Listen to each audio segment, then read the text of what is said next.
चलेलू तू रहिया में लचके जब कमरिया गजब के बारे।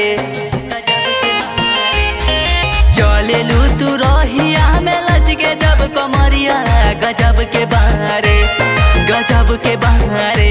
तोरा पातरी कमरिया गजब के बारे, आई लचके तोर कमरिया गजब के बारे।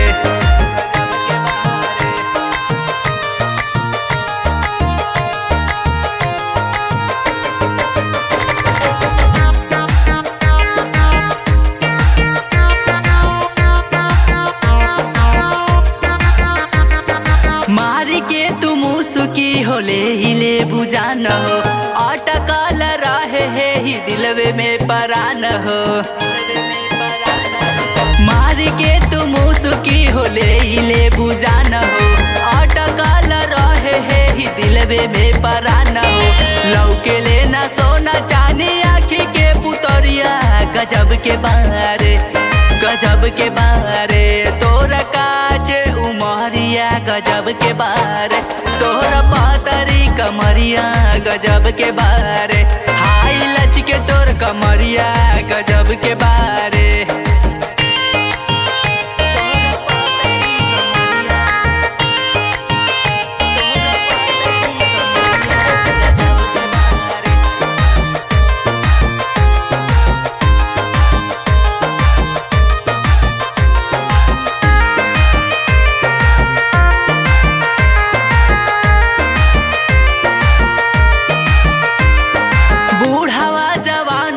तू कैलू नैना चार हो, फैशन के घूमे जालू आजमगढ़ बाजार हो।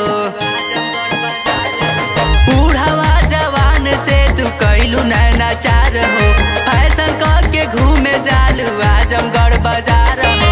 जियनपुर बजरिया बैठलू शिवम के पजरिया गजब के बारे, गजब के बारे। लाड़ लाख से नजरिया गजब के बारे, तू हर पातरी कमरिया गजब के बारे।